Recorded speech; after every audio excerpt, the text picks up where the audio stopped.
can't cut. Welcome back, Maniacs. My name is Jim. This is Ryan. We got John behind the camera. This is our 1962 Mercury Monterey project that we're wrenching on today. And I don't know why I'm talking like this.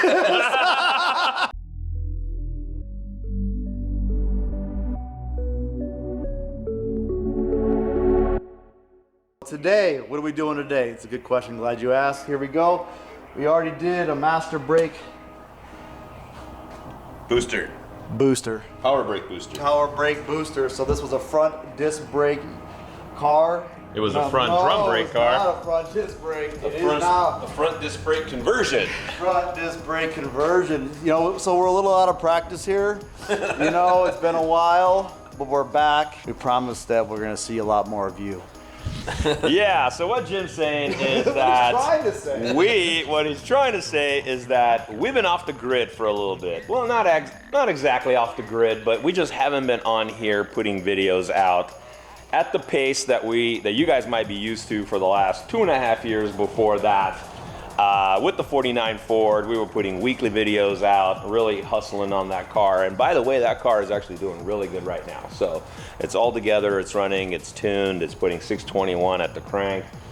And there's a few more videos that are gonna come up on that car still, but we are now focusing on the 62 Mercury like Jim was saying. And it's gonna be a sweet ride.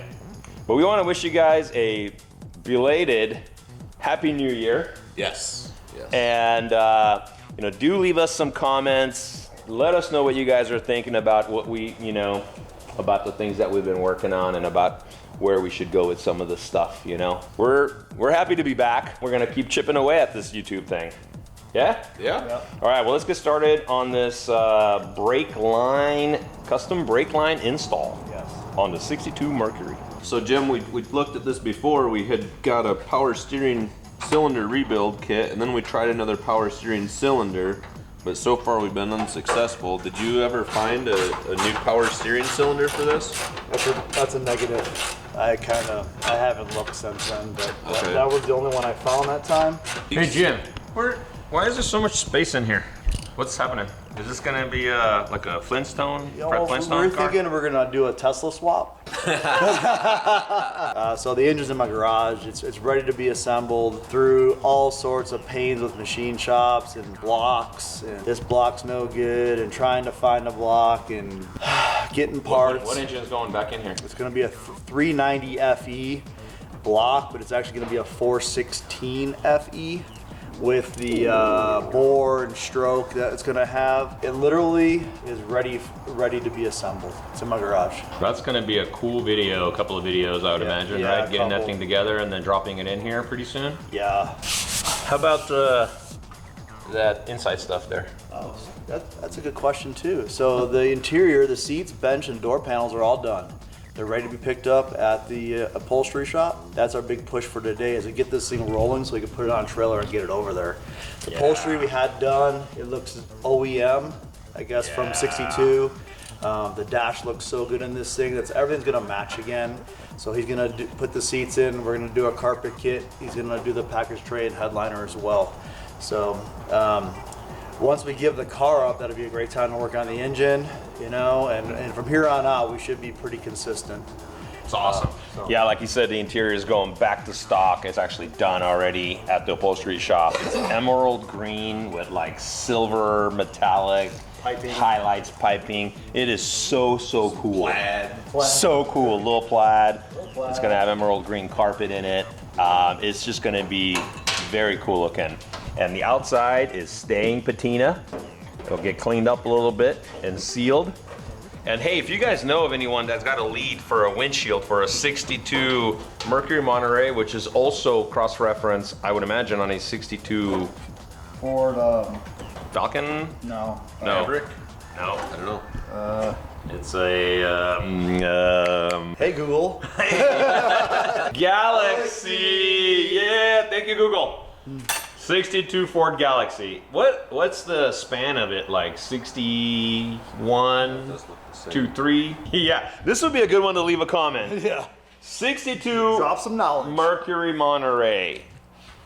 Does it cross-reference with the 62 Galaxy, which I would imagine it does. But what year did they start making this body style, and did they stop making this body style? All right, boys. Well, let's just get going on this brake line bending situation already. Yeah. What do we got here? Yeah, so we got Tools, brake line bending tools. No, not bending, flaring. Okay. Cutting, flaring. Yes. Not bending. So Well, here's bending happening at some point. This is hand bending. this is just so we can like bend what we want. And Okay, then so that's a coat hanger. coat hanger, bend Nice. to the angles we want with this, and then Precision match. coat hanger template. Okay. Yes, precision coat hanger template. Little test piece. Yeah, a Yeah. little test piece. We're trying to figure out what we're doing because none of us have really flared brake lines before. I'm a brake line flarer on TV. So That is a flare tool. this is a flare tool. This is supposed to be the first flare. Hold that, please, sir. Right, so this is, brake lines are double flared, so it has 2 different angles on it. So you have to use 2 different dies. So we're putting the first die in. It does the deep flare that actually seals against the nub that's on the mating piece. And then the second flare puts this 45 degree on it that the nut pushes against. How's the nub? How's the nub on your mating piece? So we go in there until we can't go any further. You can see that gives us the first angle, first flare of the double flare. Then we come in with a bigger flare that's about 90 that the nut seals against. Send it. I feel good about this one. All right. There, it's flared out. So that's the old. Yeah. Done. Really hard to see. Yeah, right? why. Yeah. So, as Ryan was doing, which was really smart, because that's what he does. Kind of feel if it seats on there. Yeah. There's all kinds of play. There shouldn't be. Are you snug? Well, As snug as you would think you'd need to be. Snug as a bug. I'm not kidding. All right, let me see it. I think you need a realtor on this job. Engineers, mechanics. I think you just need to tighten it in there a little longer. Get that open end. You just think at that point it would be tighter. Yeah, but it's right there, dude. Okay. It's the last little turny turn. Look at this box, so proper tool. Feels good tightening. Really? That's not feeling good. Something's not right then. Something's not right, man. What do you think?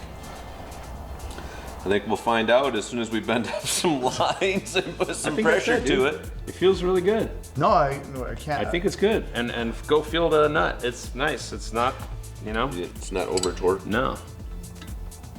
Yeah, it doesn't feel bad. I think that's a win. Let's keep it going, boys. We're getting our butts kicked over here. We had to send John to the auto parts store. We're missing a die because I bought the wrong flaring tool. I bought a single flaring tool. He went to get us one from the auto parts store. In the meantime, we'll be putting all these pieces on the front end that we had painted.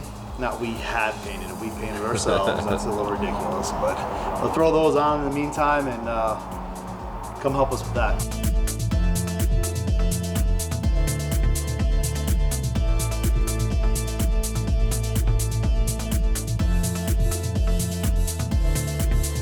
Well, we got some hood hinges reinstalled.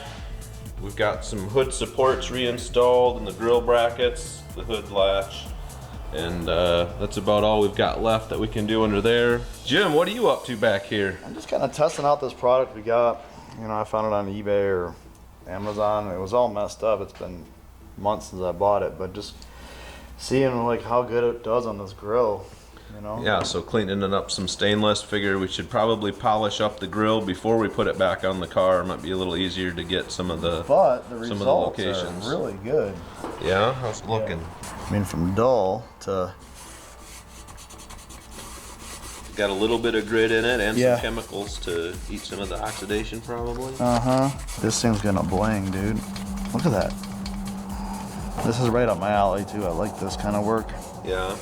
Yeah, I can like drift into outer space and like not think at all and just it's really relaxing and get into a zone. Just kind of zone out, Zone tune out. out, and just go to town. But before you know it, you're done. Woo! I mean, that's compared to dull. That's pretty good. Cleaned up really nice, man. All right, get her Cool. done.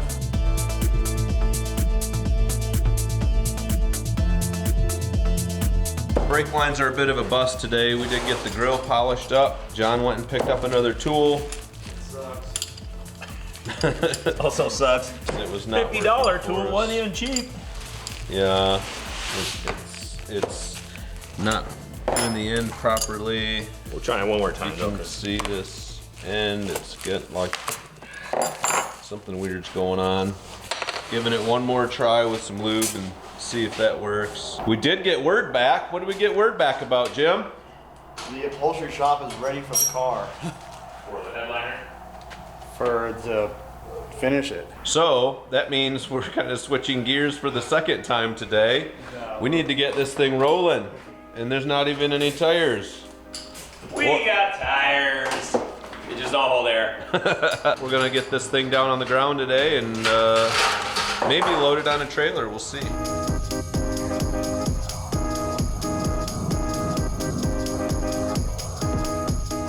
Nope.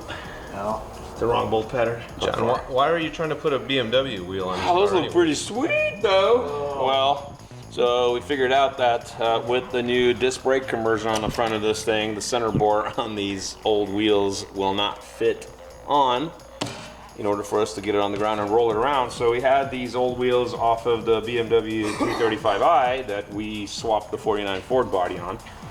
And there's a couple of good ones out of the 4. And the center bore is good, but it's a different pattern. So. We are just striking out today. Dude, but that's pretty cool though. Those do look pretty neat on there. Can barely reach the axle from the back.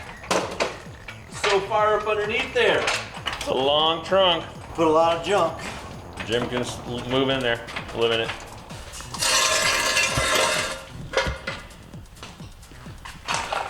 Good place. To your like NASCAR big guys. So did the lube work, John? Nope. Look at it. It's still like distorting it. And you don't get it. It's in there properly lined up. Not happy It with also this does a tool. little funky thing on the. It shrinks the line right there. Yeah. It leaves a mark, you know. So it holds it in place good. Yeah. But- But look at that, dude. It like, it does look like it's twisting it, you know, Yeah. as it's flaring it. So this is a double flare, which is what we're looking for. So this actually went in this way first, boom, then this way next, boom. But it's been doing that on like 4 different tries now. I don't know. Get it going on the trailer, yeah. Oh wait, whoa, hey. I need the trailer this weekend. But this will go this week. This will go this week, and then the trailer will come back. Yeah. I was hoping we could have a group outing. Very deflated today. Yeah, it was deflating of us today. for Well, I us. got a couple oil changes done after this, and write a counter offer. So I got a good day. It's a good day today. Just not this.